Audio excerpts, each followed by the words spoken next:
اب اللہ رب العزت آگے ایک بات بتاتے ہیں، ان اللہ لا یستحیی، یقیناً اللہ تعالیٰ لا یستحیی شرماتا نہیں ہے، ان یضرب مثلا ما بعوضۃ، یہ کہ تمہارے سامنے مثال پیش کرے کسی مچھر کا، فما فوقہا، یا اس سے بھی چھوٹی چیز یا بڑی چیز۔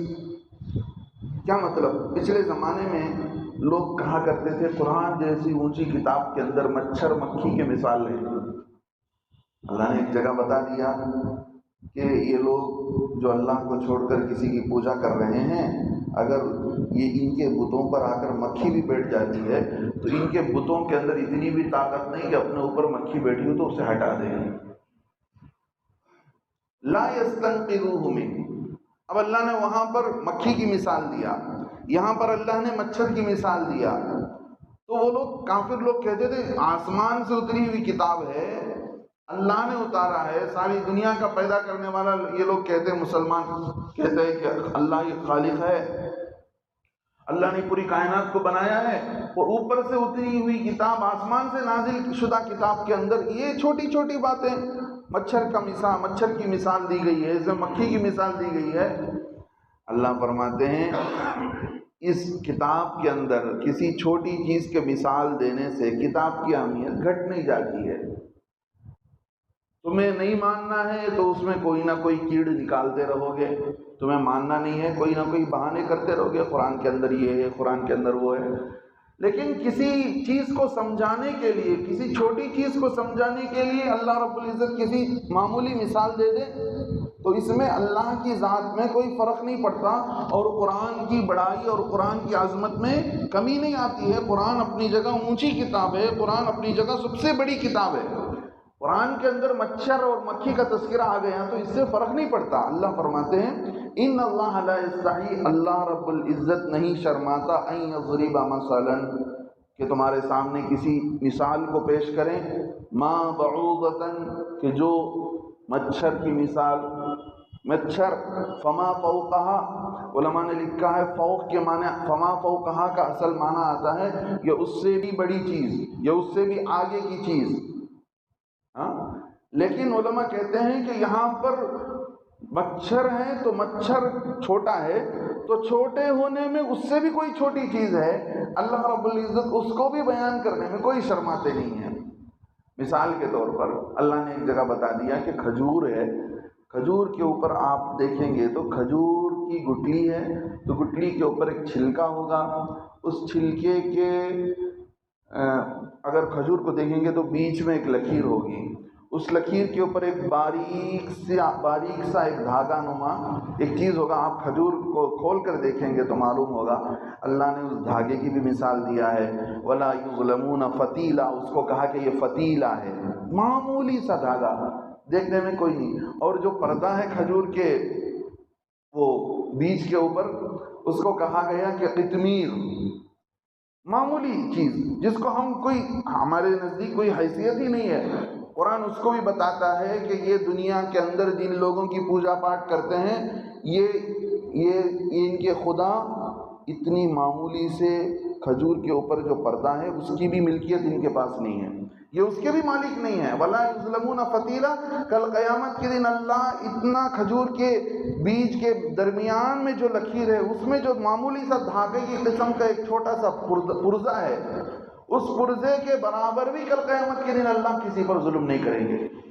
تو اللہ بتاتے ہیں کہ ہم مچھر سے بھی کوئی چھوٹی چیز کو بیان کرنے میں ہمیں شرم محسوس نہیں ہوتی ہے، کوئی معمولی سی مثال دینے سے اللہ کی بڑائی میں فرق نہیں آتی۔ اللہ بڑا ہے تو بڑی بڑی چیزوں کی مثال دیں گے، ایسا نہیں ہے۔ اللہ کو جب کوئی سی چیز کی سمجھانے کی ضرورت ہے، چھوٹی چیز کو سمجھانا ہو تو اللہ چھوٹی چیز سے سمجھاتے ہیں۔ اللہ آگے فرماتے ہیں فَأَمَّا الَّذِينَ آمَنُوا، رہی بات ان لوگوں کی جو ایمان لائے، فَيَعْلَمُونَ أَنَّهُ الْحَقُّ مِنْ رَبِّهِمْ، ان کو معلوم، وہ جانتے ہیں کہ یہ مثال یہ ان کے رب کے طرف سے سچی مثال ہے۔ اللہ کو جو جانتے ہیں وہ سمجھتے ہیں کہ اللہ نے قرآن میں مچھر کا تذکرہ کیا ہے یا مکھی کا تذکرہ کیا ہے تو اللہ رب العزت جو مثال دیے ہیں یہ کوئی بیکار نہیں ہے، اللہ رب العزت نے موقع پر ضرورت کے مطابق اللہ جانتا ہے تو اللہ نے جو بھیجا ہے بالکل سچ ہے، بالکل حق ہے۔ فَيَعْلَمُونَ أَنَّهُ الْحَقُّ مِنْ رَبِّهِمْ، وہ ان لوگوں کو معلوم ہے جو ایمان لائے کہ یہ مثال اللہ کے طرف سے بالکل سچی ہے، بالکل برحق ہے۔ وَأَمَّا الَّذِينَ كَفَرُوا، رہی بات ان لوگوں کی جو اللہ کو جھٹلاتے ہیں، وہ کیا کہتے ہیں؟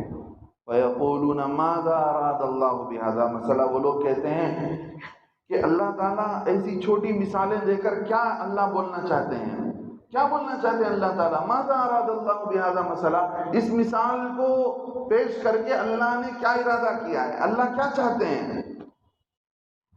اللہ فرماتے ہیں لوگوں، یہ قرآن اور قرآن کے اندر اس جیسی چھوٹی چھوٹی مثالیں ہیں، ان میں غور کرنے سے بہت سارے لوگوں کو اللہ ہدایت دیتے ہیں، اور ان جیسے لوگ جو قرآن کے اندر کچھ نہ کچھ بہانے بازی کرتے رہتے ہیں، اشکالات کرتے رہتے ہیں، کراس کوسچن کرتے رہتے ہیں، اللہ رب العزت اسی قرآن کو پڑھنے کے باوجود، اسی قرآن کو سمجھتے سمجھتے کراس کوسچن کرتے رہتے ہیں، کچھ نہ کچھ کیڑ نکالتے رہتے ہیں، اللہ پر اعتراض کرتے رہتے ہیں، ایسے لوگوں کو اللہ رب العزت راستے سے بھی ہٹا دیتے ہیں۔ تو قرآن سے ہی ہدایت بھی ملتی ہے، قرآن کو پڑھ کر آدمی اپنے ایمان نہیں لاتا، قرآن پر یقین نہیں رکھتا ہے، تو پھر یہ قرآن پڑھنے کے باوجود بھی آدمی راستہ بھٹک جائے گا۔ اللہ فرماتے یضل بہ کثیرا، دو معنی ہیں، اسی بہت سے لوگوں کو اسی قرآن کے ذریعے سے اللہ گمراہ کرتے ہیں، یا انہی جیسی مثالوں کے ذریعے سے بہت سارے لوگ گمراہ کرتے ہیں۔ جو لوگ نہیں ماننا تھا وہ لوگ کیا کر گئے؟ اشکالات کرتے رہے، اللہ مچھر کو بتا رہے ہیں، مکھی کو بتا رہے ہیں۔ جن لوگوں کو ماننا تھا وہ لوگ اسی مچھر مکھی کی مثال کو دیکھ کر غور کرتے ہیں کہ بھائی اللہ نے جو بتایا ہے صحیح بات تو بتایا ہے، بت پر جا کر مکھی بیٹھ جاتی ہے تو مکھی کو اڑانے کی طاقت نہیں ہے، اللہ نے مکھی کی مثال دی ہے، مچھر کی مثال دی ہے، تو اس میں کیا ہے؟ اللہ کی قدرت کو سمجھنے کے لیے مثال کافی ہے۔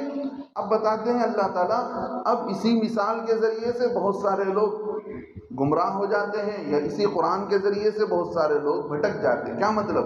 جن کو سمجھنا نہیں ہوتا، جن کو ماننا نہیں ہوتا، الٹا سیدھا سوال کرتے رہتے ہیں، اسی قرآن کے ذریعے سے بھٹک جاتے ہیں۔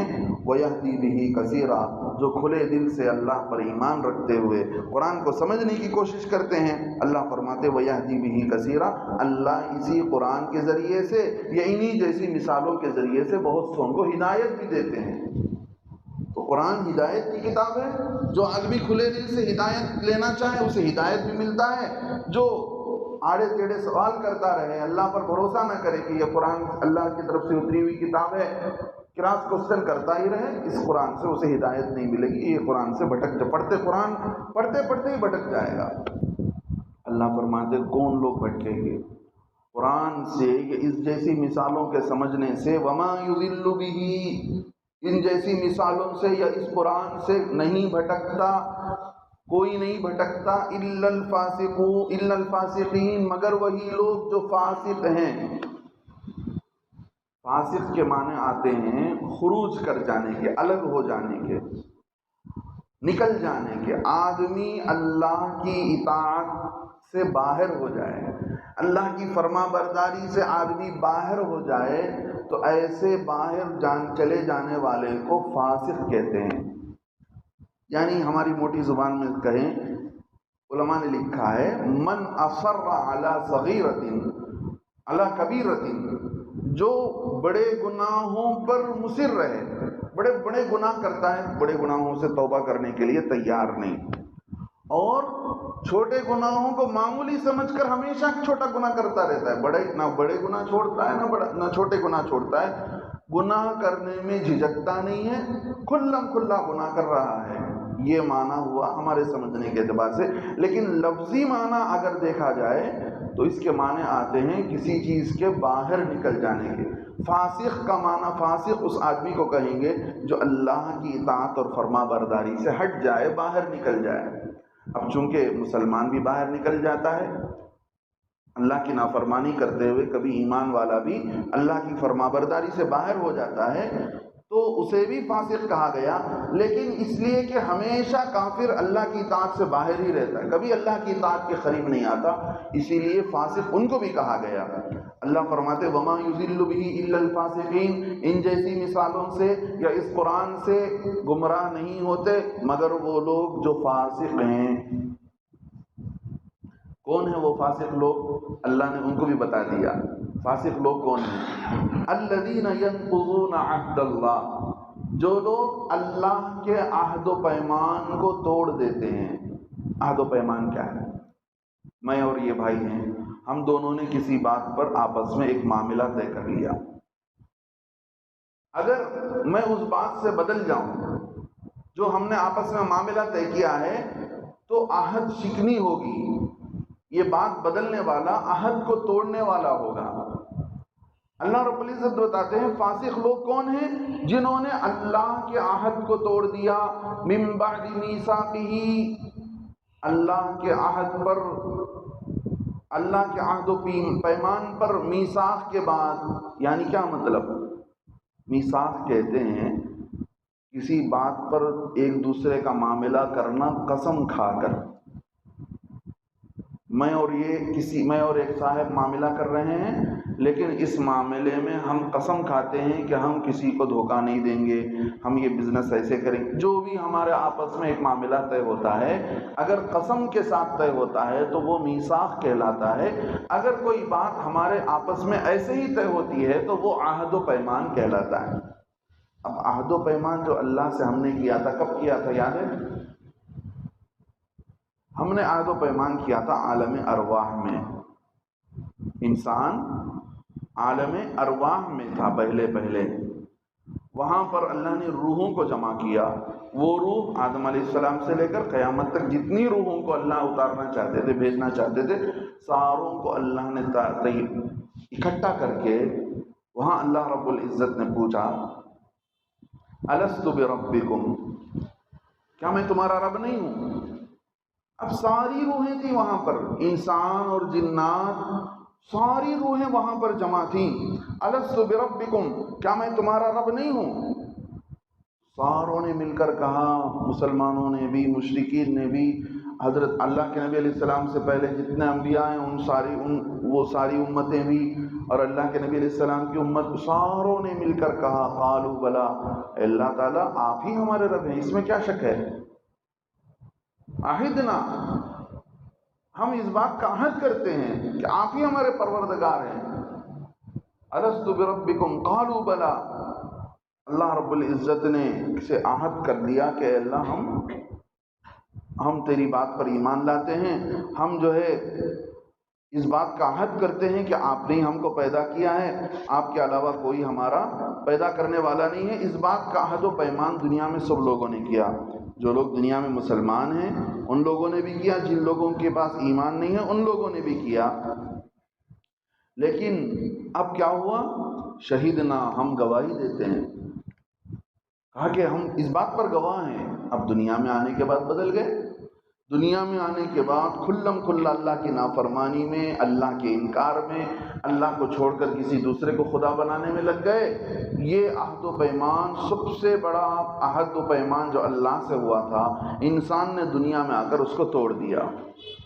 حضرت علی رضی اللہ عنہ فرماتے تھے عالم ارواح میں جو میں نے اللہ کے سامنے کھڑے ہو کر جواب دیا کہ اللہ تو ہی ہمارا رب ہے، مجھے آج تک وہ عہد و پیمان یاد ہے، وہ وقت بھی مجھے یاد ہے، وہ عہد و پیمان بھی مجھے یاد ہے۔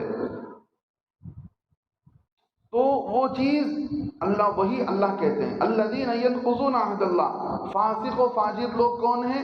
جنہوں نے اللہ کے عہد کو توڑ دیا، من بعد میثاقہ، اللہ کے عہد و پیمان کو مان لینے کے بعد، اقرار کر لینے کے بعد، اے اللہ آپ ہی ہمارے خدا ہیں، آپ کے مطابق ہی ہم زندگی گزاریں گے، مان لینے کے بعد